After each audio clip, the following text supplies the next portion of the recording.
오늘 말씀은 요한복음 15장 1절에서 8절 말씀입니다. 나는 참 포도나무요 내 아버지는 농부라. 물은 내게 붙어 있어 열매를 맺지 아니하는 가지는 아버지께서 그것을 제거해 버리시고 무릇 열매를 맺는 가지는 더 열매를 맺게 하려 하여 그것을 깨끗하게 하시느니라. 너희는 내가 일러준 말로 이미 깨끗하여졌으니 내 안에 거하라. 나도 너희 안에 거하리라. 가지가 포도나무에 붙어 있지 아니하면 스스로 열매를 맺을 수 없음 같이 너희도 내 안에 있지 아니하면 그러하리라. 나는 포도나무요 너희는 가지라. 그가 내 안에 내가 그 안에 거하면 사람이 열매를 많이 맺나니 나를 떠나서는 너희가 아무것도 할 수 없습니다. 사람이 내 안에 거하지 아니하면 가지처럼 밖에 버려져 마르나니 사람들이 그것을 모아다가 불에 던져 사르느니라. 너희가 내 안에 거하고 내 말이 너희 안에 거하면 무엇이든지 원하는 대로 구하라. 그리하면 이루리라.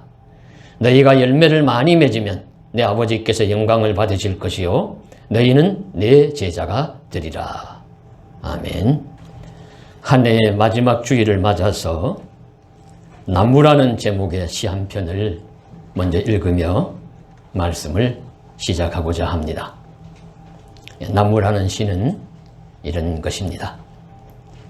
얼굴이 바로 푸른 하늘을 우러렀기에 발이 항시 검은 흙을 향하기 욕되지 않도다. 곡식 알이 거꾸로 떨어져도 싹은 반드시 위로. 어느 모양으로 심기어졌더뇨 이상스런 나무 나의 몸이여.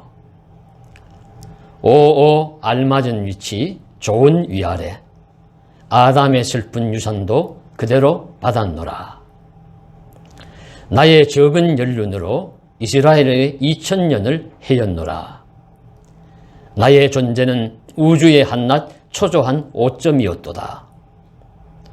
목마른 사슴이 샘을 찾아 입을 잠그듯이 이제 그리스도에 못 박히신 발의 성혈에 이마를 적시며 오 신약의 태양을 한아름 안다. 집중해서 읽고 많이 되새겨 보아야 어느 정도 이해할 시를 언뜻 이렇게 읽어드리고 무엇을 생각해 달라는 것이 무리인 줄 압니다. 하지만 시구에 나오는 아담의 슬픈 유산, 이스라엘의 2000년을 헤였노라.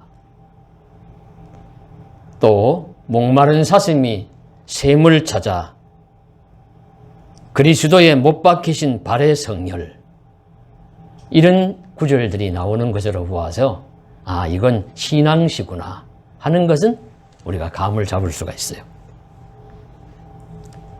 시의 내용을 나름 해석해 드리면 나무를 보면서 자신을 생각하는 것입니다. 나무는 얼굴은 하늘을 향하여 있고 발은 검은 흙을 향하여 있습니다. 그런데 어떻게 보면은 좀 이상스러운 모습입니다. 그런데 이런 나무의 모습이 시인 자신의 모습입니다.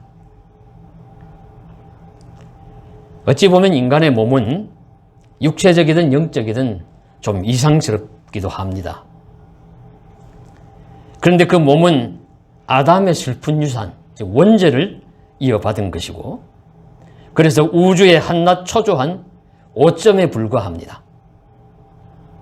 이런 보잘것없는 몸을 가진 나는 그래도 신앙인이기 때문에 목마른 사슴이 샘을 찾아 입을 잠그듯이 헤매이고 그리스도에 못 박혀진 십자가의 피에 이마를 적시는 은총을 입습니다.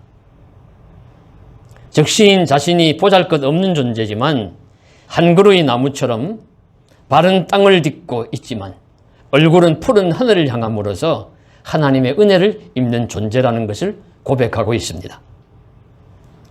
또 시인 자신이 신약의 태양이신 예수님을 향해서 살아가는 신앙의 존재라는 것을 온몸으로 고백하는 기도시입니다. 이 시는 누구의 시일까요? 예, 이 시가 누구의 시일까요? 예. 이 시에 지으신 분을 아시면은 너무 시에 대해서 박식하신 분이시죠. 예, 이 시를 지은 분은 바로 넓은 별 동쪽 끝으로 옛 이야기 지질대면 실개천이 해돌아 나가고 얼룩배기 황소가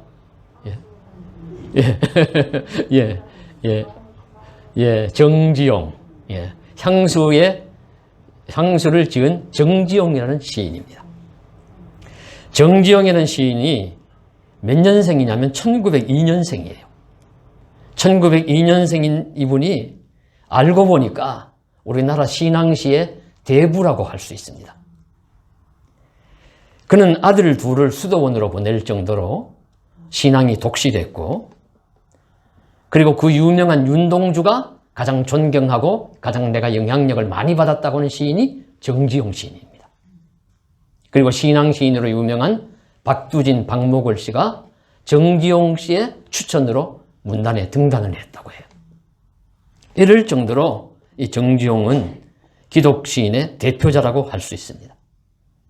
그래서 정지용이 그저 향수로만 유명한 토속 시인인 줄 알았는데, 그가 독실한 신앙 시인이라는 것과 그의 시에 이런 나무와 같은 절절한 신앙시가 있다는 것 하나쯤은 우리가 기억해도 좋을 것입니다.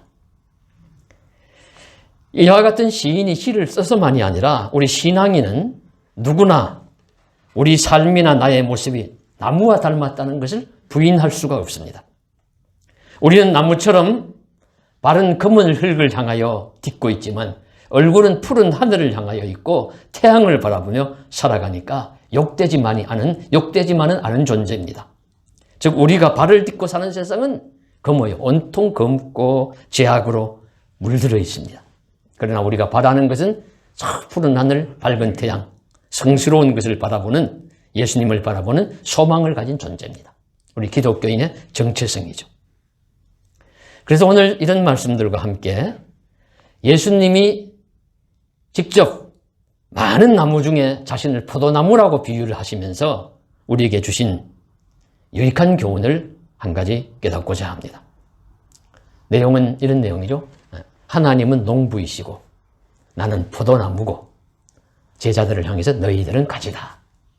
이 가지에 열매를 많이 맺으려면 내가 가지치기도 하고 내가 잘 돌봐줄 것인데, 열매를 많이 맺으려면 이 가지가 원줄기인 나무에 붙어 있어야 한다. 그래야 많은 열매를 맺을 수 있다 하는 이런 말씀이 이 요한복음 15장의 포도나무 비유에 대한 말씀이에요. 오늘 한 해의 끝주일을 맞아서 우리 이 말씀을 중심으로 해서 성경이 우리를 나무에 비유하심을 기억하면서 우리에게 어떤 나무처럼 되라고 말씀하시는지를 우리가 말씀을 통해서 듣고자 합니다. 첫째로는 좋은 나무가 되라고 말씀하십니다. 좋은 나무가 되라. 오늘 강조한 내용이 비슷비슷하기 때문에 제가 혹시 프린트물 요약본을 보신 분 계시면 강조하는 부분을 다 조금 굵은 글씨로 했어요. 좀 차이가 있다는 걸 말씀드리기 위해서. 첫 번째는 좋은 나무가 되는 것입니다. 여기서 좋은 나무가 되라 하는 말씀은 유명한 산상보훈의 예수님의 말씀 중에 거짓 선지자들을 조심할 것을 당부하는 말씀 속에 이런 말씀을 하십니다. 그들의 열매로 그들을 알지니 가시나무에서 포도를 또는 은건키에서 무화과를 따겠느냐. 이와 같이 좋은 나무마다 아름다운 열매를 맺고 못된 나무가 나쁜 열매를 맺나니 좋은 나무가 나쁜 열매를 맺을 수 없고 못된 나무가 아름다운 열매를 맺을 수 없느니라. 마태복음 7장 16절에서 18절 말씀입니다. 나무는 열매를 얻어야 하고 그 나무에서 좋은 열매를 얻어야 하는데, 그렇게 좋은 열매를 얻으려면 무엇보다도 먼저 좋은 나무가 되어야 된다. 그렇게 가르쳐 주시고 있습니다. 이 부분을 먼저 우리가 새겨야 합니다. 아주 오래전에 한경직 목사님이 성전에 계실 때 연초가 되니까 어떤 큰 대표적인 일간지에서 그 목사님의 인터뷰를 한 면을 해서 냈던 것이 기억이 나요. 거기서 나와서 읽었던 말씀이 아직도 기억이 나는데 요점적인 내용이 무엇이냐 하면은 그 당시나 오늘이나 마찬가지로 그 당시의 사람들이 보니까 좋은 나무를 만들려고 하지 않고 좋은 나무가 되려고 하지 않고 좋은 열매만 구하더라. 그렇게 이제 꾸중 책망을 하시는 내용이었습니다. 예를 들면은 부모님들이 자녀들에게 좋은 나무가 되게 먼저 해야 되는데 좋은 나무를 만들려고 하지 않고 좋은 열매, 시험 성적 잘 나와라. 좋은 대학 입학해라. 좋은 취업 자리를 구해라. 좋은 배우자를 만나서 결혼을 해라. 이런 것들을 구하는 것이 잘못된 것이 아니죠. 잘못된 것은 아닌데 이런 것들을 우선적으로 구하면서 좋은 나무를 만들 생각을 안 한다는 거예요. 좋은 나무를 만들면은 좋은 열매는 저절로 예수님 말씀처럼 달리는데 마치 무화과라든가 좋은 그런 감람나무 열매 같은 것을 가시나무, 엉겅퀴 같은 것에 구하면 열릴 수가 있겠습니까? 얻을 수가 없지요. 그런 모습으로 당시 사람들이 그렇게 좋은 나무를 만들 생각은 하지 않고 좋은 열매만을, 결과만을 구하는 그런 모습에 대해서 책망했던 그런 내용이 아직도 잊혀지지 않고 기억이 납니다. 먼저 좋은 나무가 되면 좋은 열매는 저절로 열리는데 좋은 나무가 안 되면 열매만을 구하면 열매 안 열리는 거예요. 아무리 가서 구해도. 그래서 좋은 나무가 되는 것이 중요한 내용입니다. 좋은 나무의 조건은 여기서는 품종이 좋아야 합니다. 나무의 품종이 중요합니다. 예수님 말씀처럼 가시나무에서 포도를 딸 수 없고 엉겅퀴에서 무화과를 딸 수가 없습니다. 품종이 좋지 않으면 기대할 것도 없죠. 그런데 이제 성경에서 좋은 나무로 언급된 여러 나무들이 있습니다. 어떤 나무들인가 하면 무화과 나무, 성지에 많은 것이죠. 그 다음 감람나무, 그리고 포도나무, 종려나무, 이런 나무들은 좋은 나무로 언급이 돼요. 그래서 감람나무 같으면 감람열매나 또 감람유로 하나님 성전에서 사용이 되고 제물에 사용이 되고 곳곳 사람들을 위해서도 유익하게 사용이 됩니다. 무화과 나무는 무성한 그늘을 통해서 사람들에게 쉴 곳을 제공하고 무화과 열매로 또 사람을 기쁘게 해줍니다. 포도나무는 그 포도 열매로 또 사람을 유익하게 하고 포도주로 맛있는 포도주를 담궈서 그 이스라엘 나라의 음료로 삼습니다. 종려나무는 비록 열매는 없을지 몰라도 또 그 예수님이 들어오실 때 입성할 때 종려 가지를 들고 환영을 했고 종려나무 여리고성도 종려나무 성비라고 할 정도로 아주 많이 있는 그런 나무이기도 하고 유용하게 사용이 됩니다. 승리를 상징하기도 합니다. 그런데 항상 악한 나무로 분류되고 좋지 않은 나무로 언급되는 것이 하나 있습니다. 그것이 뭐냐? 가시나무입니다. 대표 가시나무. 이것은 최초의 에덴 동산에서 죄를 범한 인간을 책망하시고 저주하신 때 일종의 벌로서 주신 나무예요. 그때 가시나무와 엉겅퀴입니다. 땅이 내게 가시덤불과 엉겅퀴를 낼 것이라. 아예 처음부터 가시나무와 엉겅퀴는 우리 인간에게 해롭게 되려고 만들어진 그런 나무예요. 성경 말씀에 의하면은.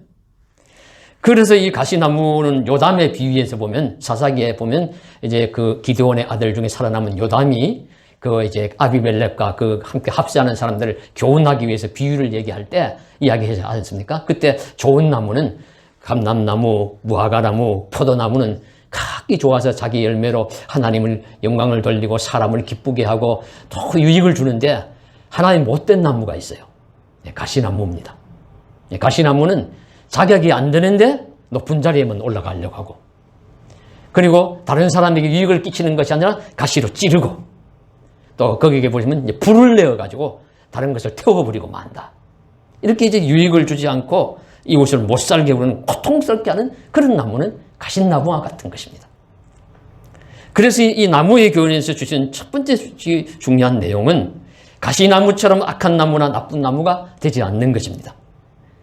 감람나무가 되든 무화과나무가 되든 포도나무가 되든 종려나무가 되든 이웃을 돕고 유익하게 하는 존재가 되는 것, 이것이 매우 중요한 일입니다. 그래서 우리가 먼저 살펴야 할 것은 나는 원래 어떤 나무와 같았는가? 유익하고 좋은 나무였습니까? 아니면 가시나무처럼 악한 나무였습니까? 우리는 다 하나님을 믿고 예수님을 믿는 성도로서 하나님의 은혜로 사는 자로서 하나님께는 영광, 이웃에게 유익을 주는 좋은 나무가 되어야 할 줄로 믿습니다. 두 번째, 우리가 나무라면은 좋은 열매를 맺어야 합니다. 좋은 나무가 되어야 하고, 두 번째는 좋은 열매를 맺어야 합니다. 여기서 좋은 열매는 서로 다른 품종의 비교 우위를 점하는 게 아닙니다. 가령 나는 특별히 사과가 좋다, 나는 감이 좋다, 나는 대가 좋다 할 때 그렇게 나누어서 따지는 것이 아니고 동일한 품종에서의 건강하고 충실한 열매를 의미합니다. 그래서 오늘 말씀이 포도나무니까요. 포도에 집중을 해보면 포도를 가꾸고 거둘 때가 되면 좋은 열매를 맺을 수도 있고 좋지 않은 열매가 열릴 수도 있습니다. 좋은 열매는 알이 굵고 달고 향기가 나고 시원한 맛이 있는 그런 포도 열매입니다. 근데 나무가 잘 자라지 못하고요. 그냥 잎사귀도 제대로 못 나더니만 포도가 열리긴 열리는데 크지를 않아요. 쫙 그냥 하다가 쭈글쭈글 해가지고 그냥 그리고 탁 건드니까 탁 얼어져서 그냥 버려지고. 그러면 그것을 가지고 먹을 수가 있습니까? 내어다가 팔 수가 있습니까? 포도주를 만들 수가 있습니까? 그냥 내어버리게 되고, 그리고 그냥 밖에 버려지고 짐승의 먹이나 할까? 그렇게 사용되는 것이죠. 바로 이사야가 탄식하는 것일 것입니다. 하나님의 말씀으로 하나님이 탄식하신다. 이사야 5장 3절에서 5절 보시면 이런 말씀이 나옵니다. 내가 땅을 파서 돌을 제하고 극상품 포도나무를 심었도다. 그 중에 망대를 세우고 또 그 안에 술틀을 팠도다. 좋은 포도 맺기를 바랐더니 들포도를 맺었도다. 예루살렘 주민과 유다 사람들아 보아노니 이제 나와 내 포도원 사이에서 사리를 판단하라. 내가 내 포도원을 위하여 행한 것 외에 무엇을 더 할 것이 있으랴. 내가 좋은 포도 맺기를 기다렸거늘 들포도를 맺음이 어찌 됨인고. 여기서 하나님은 선하시고 부지런한 농부처럼 할 일을 다 하셨어요. 땅을 파고 나무가 자라는데 방해되는 돌들을 드러내고 그리고 그 땅에다가 최고의 품종 포도나무를 심으셨습니다. 도둑이나 짐승들이 해치지 못하도록 망대를 세우고 지켜주셨습니다. 술틀을 만들고 열매를 맺은 포도주를 만들 계획까지 다 세워놓았습니다. 그런데 좋은 포도 열매 맺기를 기다렸는데 들포도, 여기서는 알맹이가 충실하지 않고 맛도 없고 들판에 버려져야 할 그런 포도라는 의미죠. 그런 포도를 맺고 말았어요. 농부이신 하나님이 얼마나 실망을 많이 했는지 모릅니다. 실망을 넘어서 분노가 났어요. 그래서 내가 이렇게 돌보아 줬는데 애굽에서 이스라엘을 드러내어서 가나안 땅에다가 돌을 제하고 그다음 밭을 메어가지고 극상품 포도나무로 생각하고 이스라엘을 갖다 심었는데 아이 말을 안 듣고 불순종하고 열매를 맺히지 않는 거예요. 그냥 엉뚱한 열매를 맺고 그냥 보잘것없는 열매를 맺고 들포도를 맺고 말았어요. 하나님이 분노하십니다. 분노하셔가지고 슬프고 답답하시고 분노하셔서 나 이제 더 이상 너희들을 지켜주지 않겠다. 내버려 두겠다. 이 말씀 무엇이냐면 바벨론, 아수르가 와서 침략을 해도 내가 더 이상 지켜주지 않겠다. 나라가 멸망하고 말 거다. 이렇게 이제 책망하시는 내용입니다. 그러므로 우리가 좋은 나무가 되어서 좋은 열매를 맺어야 합니다. 우리 자신이 하나님이 기르시는 나무의 열매와 같습니다. 우리 삶이 열매입니다. 알이 굵고 맛이 있고 충실한 열매가 되어야 합니다. 성도인 우리가, 주님의 제자된 우리가 맺어야 할 좋은 열매는 어떤 열매이겠습니까? 성령의 열매. 사랑과 희락과 화평과 오래 참음과 자비와 양선과 충성과 온유와 절제 같은 성령의 열매를 맺어야 하고, 또 에베소서 5장 9절에 나오는 빛의 열매. 너희가 전에는 어둠이더니 이젠 주 안에서 빛이라. 빛의 열매는 모든 착함과 의로움과 진실함에 있느니라. 참 간략하게 성령의 열매도 좋지만 이 빛의 열매는 아주 간략해요. 모든 선함과 의로움과 진실함. 이 세 가지만 갖추면 예수님을 닮은 빛의 열매, 어둠을 비치는 빛의 열매가 된다. 얼마나 유용한 내용이죠. 그 다음에 또 히브리서 13장에 나오는 입술의 열매, 찬미의 제사, 감사. 입만 열면 불평, 원망하는 것이 아니라 하나님 앞에 감사하고 찬송하는 그런 입술의 열매를 맺어라. 이런 열매들을 맺음으로써 하나님을 기쁘시게 하고 우리 또 함께 살아가는 많은 사람들에게 유익과 즐거움을 주는 그런 복된 삶이 저와 여러분에게 함께 하시기를 간절히 소망합니다. 그 다음 세 번째로는 오늘 말씀에서 또 하나 강조하시는 것이 열매를 많이 맺는 것입니다. 많이 맺으라. 5절에 나는 포도나무여 너희는 가지라. 그가 내 안에 내가 그 안에 가면 사람이 열매를 많이 맺나니 말씀하시고 있고요. 또 우리 8절에도 너희가 열매를 많이 맺으면 내 아버지께서 영광을 받으실 것이요. 많이 맺으라. 성경에서 많이라는 것은 별로 크게 강조를 많이 하지 않는 것 같습니다. 더구나 저는 늘 이렇게 작다고 생각하고 적다고 생각하기 때문에 우리 교회에서 나오는 메시지는 항상 어떤 것을 강조했습니까? 작은 것에서 큰 것을 감당하고 적지만은 많은 것을 감당하는 그런 힘을 달라고 기도도 하고 그런 걸 강조했어요. 성경 말씀에도 그런 부분이 사실은 더 많이 나온다고 보여져요. 작은 숫자를 가지고 많은 군대를 이기고 엘리야의 그 적은 가루와 적은 기름을 가지고 3년 6개월을 사르밧 여인과 다 마르지 않고 살아내고 오병이어 작은 떡 5덩이와 물고기 어린 나이 반찬 두 마리로 5,000명이 넘도록 많은 사람을 먹이고 하는 그런 작은 것에서 많은 것을 감당하는 것을 성경 말씀도 강조하시고 있고 강조했지만은 그러나 하나님께서 선하고 유익하는 것이 많고 그런 것을 대해서 결코 과소평가하지 아니하시고 그걸 잘못됐다고 말씀하지 않으십니다. 좋은 일, 의미 있고 가치 있는 일의 많음에 대해서는 무시하지 않습니다. 그거 장려하십니다. 옥토에 떨어진 씨앗이 100배, 60배, 30배의 결실을 맺는다. 우리가 어디 투자를 한다고 해도 저는 투자라는 것은 잘 모릅니다만은 투자를 한다고 해도 투자를 해서 30배를 맺고 60배를 맺고 100배를 맺는다고 생각해 보세요. 그게 계속 퍼져나가는 얼마나 큰 숫자인지 몰라요. 많은 숫자. 장려하십니다. 초대 예루살렘 교회 12제자에서 120문도, 120문도에서 3,000명, 5,000명 할 때 이 감격적으로 표현하는 내용의 말씀을 보십시오. 결코 선하고 복된 것의 많음을 과소평가하지 아니하시고 무시하지 않습니다. 오늘 많은 포도나무 중에서도 포도나무를 예를 드신 이유도 포도송이라는 하나로 많은 것이 뭉쳐져 있고 하나로 되어 있다는 것과 그 한 송이 안에 또 많은 열매들이 있다는 것을 강조하시는 내용이 아니겠습니까? 많지 않고 적더라도 알곡이 되고 남은 자가 되고 진실한 크리스천이 되라는 의미도 중요한 내용이지만 유익하지만 하나님 나라의 선한 백성은 많을수록 좋은 것도 사실입니다. 그리고 곡식이나 과일 같으면 좋은 열매가 많이 열릴수록 더 나은 것이 틀림없죠. 만일 어떤 농부가 농사를 지었는데요. 알은 굵고 좋은데 몇 개만 달렸다 하면 그 농부에 큰 기쁨이 되지 않을 거예요. 농부는 좋은 알이, 좋은 열매가 많이 열려야 입이 귀에 걸릴 것입니다. 그래서 우리도 많은 열매를 거둔다면 우리가 좋은 나무에서 좋은 열매가 많이 열리는 그런 나무가 되거나 또 그런 열매가 된다면 우리 농부이신 하나님이 얼마나 기뻐하시겠습니까? 하나님이 입이 귀에 걸리신 모습을 상상해 보십시오. 우리도 많은 열매를 맺을 수 있기를 간절히 원합니다. 좋고 건강한 열매를 많이 맺기를 주님의 이름으로 간절히 소원합니다. 이처럼 나무는 좋은 나무가 되어야 하고 좋은 열매를 맺어야 하고 또 많은 열매를 맺어야 합니다. 그러면 어떻게 이렇게 될 수가 있겠습니까? 가장 중요한 것은 예수님께 붙어 있어야 합니다. 그것을 나무가 가지가 원줄기에 붙어 있어야 열매를 맺듯이 가지인 우리들이 원줄기인 예수님께 붙어 있어야 한다 하는 것을 오늘 말씀은 강조하시고 있습니다. 그래서 4절에 붙어 있지 아니하면 그 열매 못 맺는다 그러시죠? 그러시면서 5절에 붙어 있다는 의미는 다른 의미가 아니라 그가 내 안에 있고 내가 그 안에 거하는 것이다.